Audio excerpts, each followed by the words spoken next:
Hello everyone, welcome back to Biobloom with Shailja. आज हम chapter breathing and exchange of gases की NCERT के discussion को कंटिन्यू करेंगे और लाइन बाय लाइन समझेंगे। तो स्टार्ट करते हैं। नेक्स्ट टॉपिक आ जाता है transport of gases. Blood is a medium of transport of gases.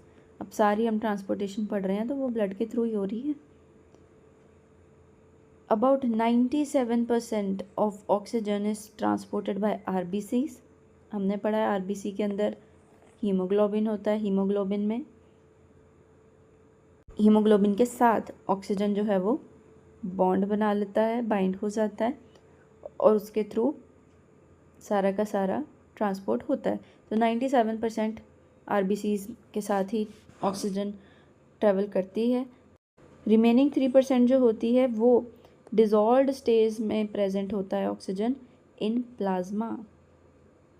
और वहीं कार्बन डाइऑक्साइड को देखें तो 20 से 25% ऑफ कार्बन डाइऑक्साइड जो है वो ट्रांसपोर्ट होती है वाया आरबीसीज, वेयरएज 70% जो होती है वो बाइकार्बोनेट के फॉर्म में होती है और 7% सिर्फ डिज़ोल्व्ड स्टेट में प्लाज्मा के थ्रू होती है। इसके बाद आता है ट्रांसपोर्ट ऑफ ऑक्सीजन कि हमारी बॉडी में ट्रांसपोर्ट ऑफ ऑक्सीजन होता कैसे है। तो हीमोग्लोबिन एक red colour iron containing pigment जो कि आरबीसी में प्रेजेंट होता है। हीमोग्लोबिन की वजह से ही आरबीसी को रेड कलर मिलता है। तो ऑक्सीजन जो है वो बाइंड होता है with haemoglobin in a reversible manner. Reversible manner मतलब कि जैसे ये एक आर्टरी है, इसमें ऑक्सीजन है तो ऑक्सीजन आरबीसी के हीम पार्ट के साथ, हीमोग्लोबिन के बेसिकली हीम पार्ट के साथ ये बाइंड करता है। तो बाइंड हो गया एचबी के साथ, इसने जाके बना लिया ऑक्सी हीमोग्लोबिन। ये ट्रैवल कर रहा है तो जब टिश्यू के पास पहुंचेगा तो ऑक्सी हीमोग्लोबिन टूट के बना देगा दोबारा से ऑक्सीजन और वो ऑक्सीजन मिल जाएगी टिश्यू को। तो इस तरीके से कहा गया है, इसीलिए कहा गया है रिवर्सिबल मैनर में कि स्टोर करना है। जब ये सारा ऑक्सीजन अभी पढ़ोगे आपकी ब्लड सारा ऑक्सीजन एक ही बार में नहीं डिलीवर कर देता टिश्यू को, जितना उसे चाहिए नॉर्मल कंडीशंस में अराउंड 5 ml देता है।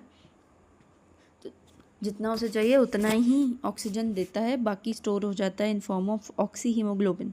तो जब चाहिए ऑक्सी हीमोग्लोबिन ब्रेक करेगा, ऑक्सीजन बन जाएगा और वो टिश्यू को वापस मिल जाएगा फिर से। ईच हीमोग्लोबिन मॉलिक्यूल जो है वो मैक्सिमम 4 मॉलिक्यूल्स ऑफ ऑक्सीजन के साथ बाइंड कर सकता है। Binding of oxygen with haemoglobin जो है प्राइमरली रिलेटेड है पार्शियल प्रेशर ऑफ ऑक्सीजन से। प्राइमरली पार्शियल प्रेशर ही रिस्पॉन्सिबल है। अगर सॉल्युबिलिटी होती फिर तो कार्बन डाइऑक्साइड हो जाता ना। तो पार्शियल प्रेशर वाले फैक्टर ने सॉल्युबिलिटी को डोमिनेट कर लिया था। Partial pressure of carbon dioxide जो है हाइड्रोजन आयंस की कंसंट्रेशन और टेम्परेचर, ये कुछ अदर फैक्टर्स हैं जो कि इंटरफेयर कर सकते हैं इस बाइंडिंग में। ठीक है, बाकी प्राइमरली तो पार्शियल प्रेशर ऑफ ऑक्सीजन पे डिपेंड है, पर कुछ फैक्टर्स हैं। वो कौन से फैक्टर्स हैं? Partial pressure of carbon dioxide कितना है, हाइड्रोजन आयंस की कंसंट्रेशन कितनी है, टेम्परेचर कितना है। तो ये कुछ फैक्टर्स हैं जो इंटरफेयर कर सकते हैं इसकी बाइंडिंग में। A sigmoid curve is obtained when the percentage saturation of hemoglobin with oxygen is plotted against the partial pressure of oxygen। तो ये ऑक्सीजन डिसोसिएशन कर्व दिया गया है एक। ये क्या बताता है? एक सिग्मोइड कर्व, ये एस शेप्ड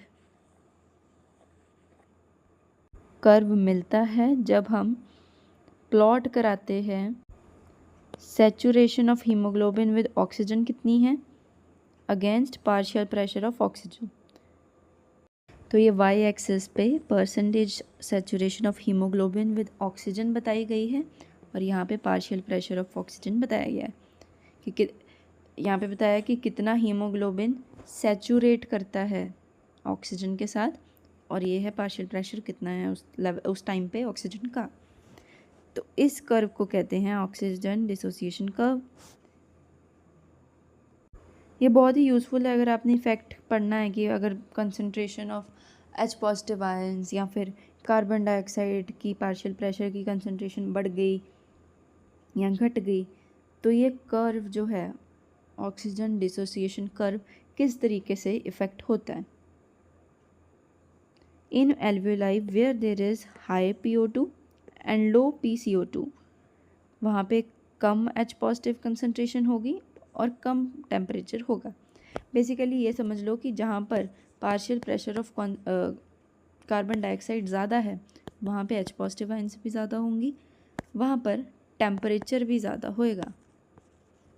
ठीक है, तो लंग्स में कौन ज़्यादा है, पार्शियल प्रेशर ऑफ ऑक्सीजन ज़्यादा है, तो अगर वो ज़्यादा है तो कार्बन डाइऑक्साइड का लो होगा, H पॉजिटिव आयंस की कंसंट्रेशन ज़्यादा होएगी, टेम्परेचर कम होएगा। तो ये सारे फैक्टर्स है favourable for the formation of oxy haemoglobin, यानी कि ऑक्सीजन की हीमोग्लोबिन के साथ बाइंडिंग करा के ऑक्सीजन हीमोग्लोबिन बनने के लिए ये सारे फैक्टर्स जो हैं वो फेवरेबल हैं।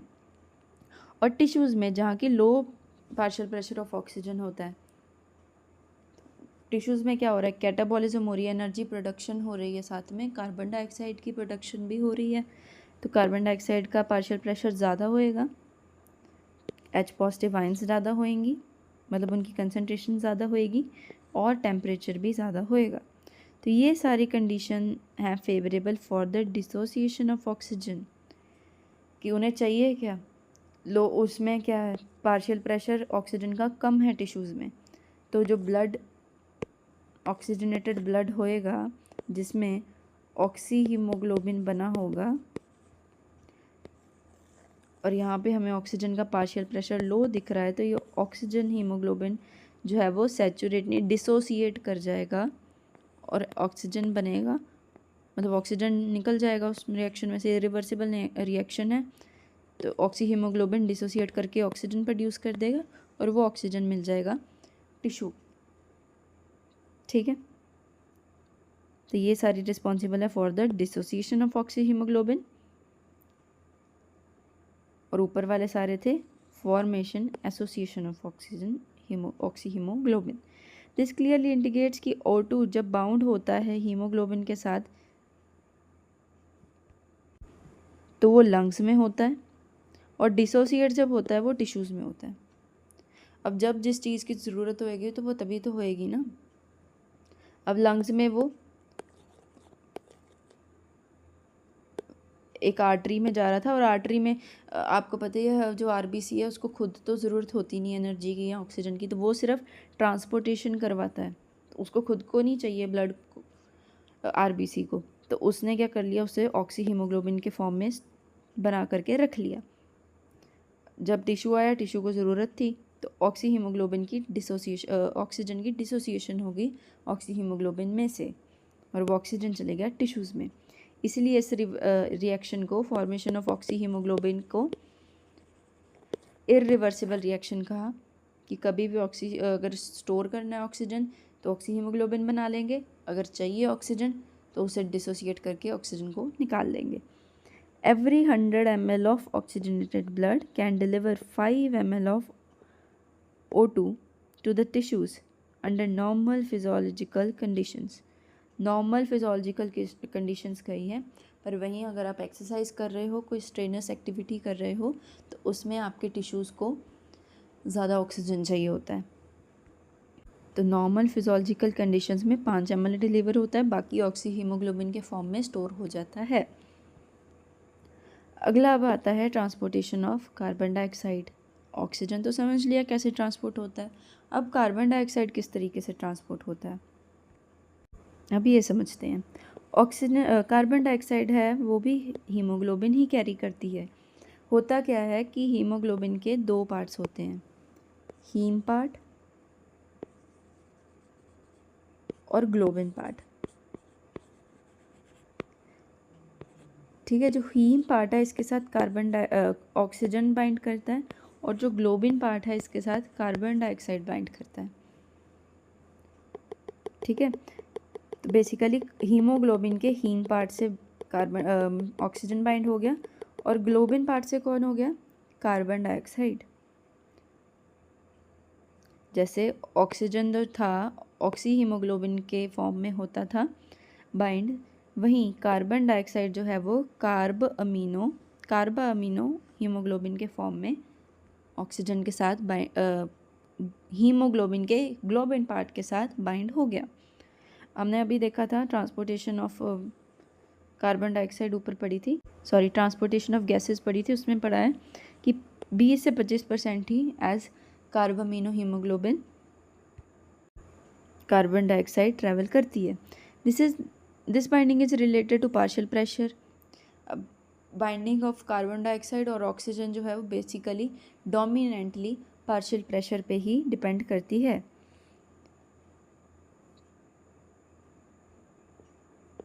Partial pressure of oxygen is the major factor which could affect its binding.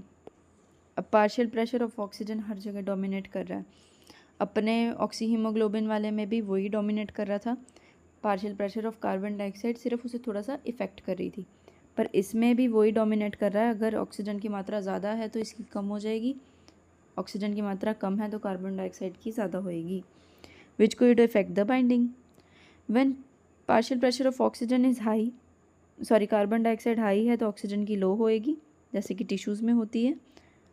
More binding of carbon dioxide occurs, tissues में ज़्यादा बाइंडिंग ऑफ कार्बन डाइऑक्साइड होती है। वेयर एज जब पार्शियल प्रेशर कार्बन डाइऑक्साइड का कम है और ऑक्सीजन का ज़्यादा है, जैसे कि एल्वियोलाई में होता है, तो डिसोसिएशन होएगी।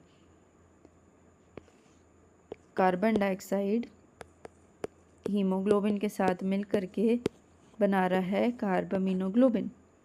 तो जब तो ऑक्सीजन का लेवल ज़्यादा है, ठीक है, तो तब तो ये कार्ब अमीनोग्लोबिन के फॉर्म में एसोसिएशन हो जा रही।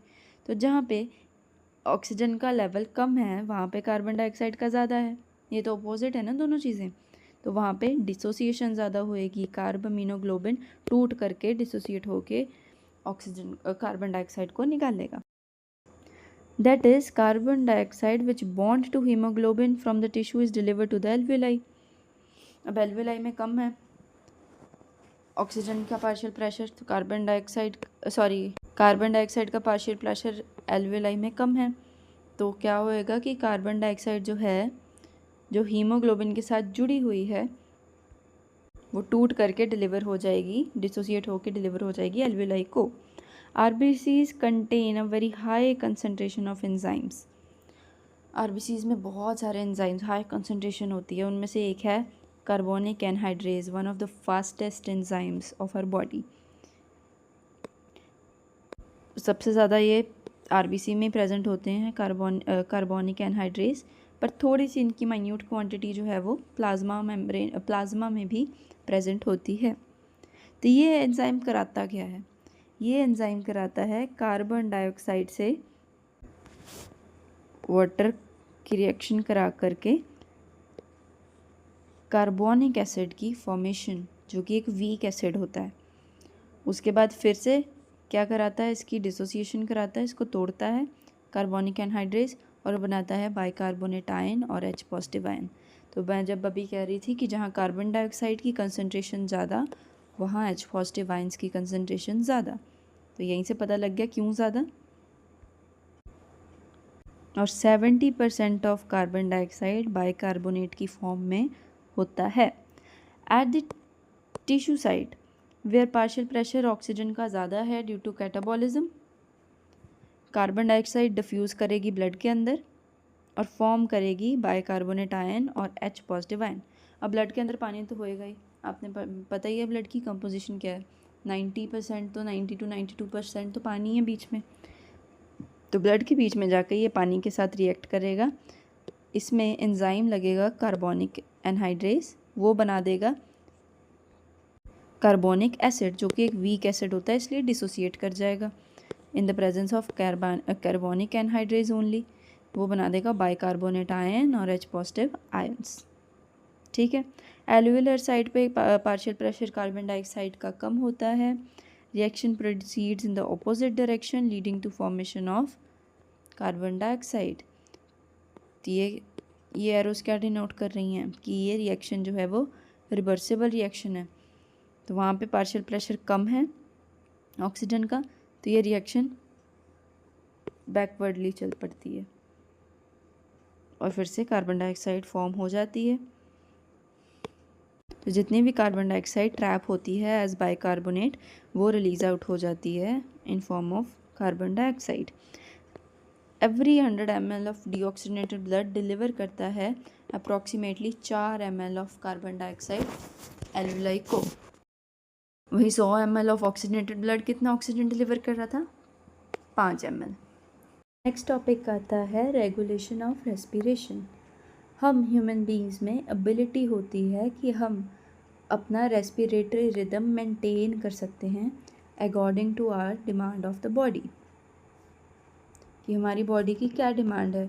अब कोई स्ट्रेनस एक्टिविटी कर रहे हो या फिर आप हाफ रहे हो, तो उसमें हमारी रेस्पिरेशन की डिमांड अलग होती है, नॉर्मल फिजियोलॉजिकल कंडीशंस में अलग होती है। तो हमारे अंदर वो एबिलिटी है कि हम उसे चेंज कर सकते हैं।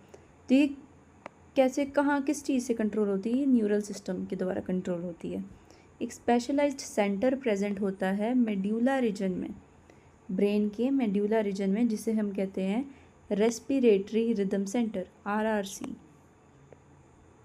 ये प्राइमरली रिस्पॉन्सिबल होता है फॉर द रेगुलेशन, यही मेन हेड है। बाकी जो है आकर के बताते ऐसे ही हैं, यही सारा कुछ कंट्रोल करता है, बाकी इसकी हेल्प करते हैं। अनदर सेंटर जो है वो होता है in the pons region of the brain. Medulla में प्राइमरी सेंटर है जो कि रेस्पिरेटरी रिदम सेंटर है, और पोन्स रीजन में क्या है? न्यूमोटैक्सिक सेंटर है। ये थोड़ा बहुत जाके बता सकता है रेस्पिरेटरी रिदम सेंटर को, तो कंट्रोल सारे इसके हाथ में ही है। Neural signals from the centre can reduce the duration of inspiration and thereby alter the respiration rate. अब न्यूमोटॉक्सिक सेंटर क्या कहता है? इसे स्विच ऑफ सेंटर भी कहते हैं। जब आप हाफ रहे होते हैं तब आपकी इंस्पिरेशन का रेट, तब आप इंस्पायर करने का रेट कम हो जाता है। तो जब ऐसा कुछ आता है, ये सिग्नल जाता है न्यूमोटॉक्सिक सेंटर से to reduce the duration of inspiration. जाता किसको है सिग्नल? जाता है रेस्पिरेटरी रिदम सेंटर को ही है। एक कीमो सेंसिटिव एरिया भी प्रेजेंट होता है जो कि एडेसेंट, यानी कि साथ में रिदमिक सेंटर के साथ में ही होता है।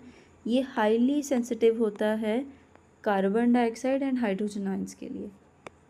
बहुत ही इंपॉर्टेंट लाइन है कि ये सेंसिटिव कार्बन डाइऑक्साइड O2 के लिए सेंसिटिव नहीं होता है, ये सिर्फ कार्बन डाइऑक्साइड और H पॉजिटिव आयंस की कंसनट्रेशन को लेकर ही सेंसिटिव होता है। वो बड़ी या घटी, ये उस चीज़ को लेकर के रिएक्ट करता है, इसका कार्बन ऑक्सीजन से कोई लेना देना नहीं। Increase in the substance activate कर देता है इस सेंटर को, वो सिग्नल देता है रिदमिक सेंटर को कि एडजस्टमेंट्स कराए जाएं respiratory processes by which it can get eliminate. अब उसने देखा कि कार्बन डाइऑक्साइड की क्वांटिटी जो है वो बढ़ गई है, तो उसने क्या करना है? रेस्पिरेशन को तेज़ कर देना है कि और ज़्यादा से ज़्यादा ऑक्सीजन अंदर आए और उसको फटाफट से एलिमिनेट करें। Receptors associated with the aortic arch and carotid artery. अब इसमें एक एरोटिड आर्क होती है और कैरोटिड आर्टरी होती है। हमने बता तो दिए कि एक कीमो रिसेप्टिव एरियाज़ होते हैं, तो रिसेप्टर्स होते कहाँ पे? उनके एरोटिक आर्क में होते हैं, यानी कि एरोटा में होते हैं, और कैरोटिड आर्टरी में होते हैं। कैरोटिड आर्टरी वो होती है जो ब्रेन को ब्लड सप्लाई करती है। ये क्या करती हैं? रिकॉग्नाइज करती हैं any change in the concentration of carbon dioxide and H positive ions, और सिग्नल भेजती हैं RRC को कि वो एक्शंस ले। The role of oxygen in this regulation of respiratory rhythm is quite insignificant. Oxygen का कोई लेना देना नहीं है, वो सेंसिटिव है सिर्फ कार्बन डाइऑक्साइड और हाइड्रोजन आयंस के लिए। उसके बाद आ जाता है लास्ट टॉपिक, बहुत ही छोटा सा है, डिसऑर्डर्स ऑफ रेस्पिरेटरी सिस्टम। तो सबसे पहले आता है बहुत ही common disorder, that is asthma. Asthma का मतलब हो गया डिफ़िकल्टी इन ब्रीथिंग, सांस लेने में दिक्कत होना। इससे वीजिंग होती है क्यों होती है? Due to inflammation of bronchi and bronchioles. हमने पढ़ा था ब्रोंकाई और bronchioles, primary, secondary, tertiary bronchi and initial and terminal bronchioles. तो उनमें सूजन आ जाती है, स्वेलिंग आ जाती है। तो ये बहुत ही इंपॉर्टेंट है क्योंकि एप्सीमा और एज़मा इन दोनों के सिम्टम्स मोस्टली इक्वल होते हैं, पर डैमेज अंदर क्या हुआ है वो अलग अलग है। तो एज़मा में क्या हो रहा है? इन्फ्लामेशन हो गई है, सूजन हो गई है ब्रोंकाई और ब्रोंक्यूल्स में। वहीं एप्सीमा में क्या हुआ है? एप्सीमा एक क्रॉनिक डिसऑर्डर है इन विच एल्विलर वॉल्स जो होती हैं वो डैमेज हो जाती हैं। अब एल्विलर वॉल डैमेज हो गई तो रेस्पिरेशन के लिए सरफेस कम हो गया, तो उससे एप्सीमा हो गया कि डिफ्यूजन नहीं हो पा रही ढंग से। रेस्पिरेटरी सरफेस कम हो गया तो डिफ्यूजन के लिए भी तो सरफेस कम हो गया ना। इसका सबसे मेजर कॉज है सिगरेट और स्मोकिंग। और भी बहुत सारे कॉजेज़ हैं पर सबसे मेजर यही है। उसके बाद आता है ऑक्यूपेशनल रेस्पिरेटरी डिसऑर्डर्स। ऑक्यूपेशनल मतलब किसी के काम की वजह से उसको ये डिसऑर्डर हुआ हो। कि कुछ लोग जैसे इंडस्ट्रीज़ में काम करते हैं, ग्राइंडिंग इंडस्ट्रीज़ में काम करते हैं, स्टोन ब्रेकिंग वगैरह में काम करते हैं, जहाँ पर बहुत ज़्यादा धूल मिट्टी हो, कोल माइंस में काम करते हैं। तो होता क्या है कि उनका डिफेंस मैकेनिज़्म जो होता है फुली उनको नहीं बचा पाता उस सिचुएशन से, क्योंकि पूरा दिन ही वो उसी चीज़ में। तो इस लंबे एक्सपोजर की वजह से क्या होता है? इन्फ्लामेशन हो जाती है, लीडिंग टू फाइब्रोसिस। फाइब्रोसिस मतलब आपके एल्वेलाई के अंदर फाइबर्स जमा होनी शुरू हो जाती हैं, टिश्यू फाइबर्स जमा होनी शुरू हो जाती हैं। अब ये तो डिफ्यूजन के लिए क्या पतली सी मेम्ब्रेन चाहिए, फिर उसके ऊपर तो फाइबरस टिश्यूज़ इकट्ठे हो जा रहे हैं, तो डिफ्यूजन अच्छे से हो नहीं पड़ता, इसलिए सीरियस लंग डैमेज आ जाता है। इसकी प्रोटेक्शन के लिए, इसको बचाने के लिए क्या करना चाहिए? वर्कर्स को मास्क वियर करना चाहिए ड्यूरिंग द वर्किंग आवर्स। सो हमारा breathing and exchange of gases chapter complete हो गया है। आई होप आपको इसकी लाइन बाय लाइन एनसीईआरटी बहुत अच्छे से समझ आ गई होगी। इफ़ येस तो like and subscribe to Biobloom with Shailja. See you in the next video. Thank you so much for watching.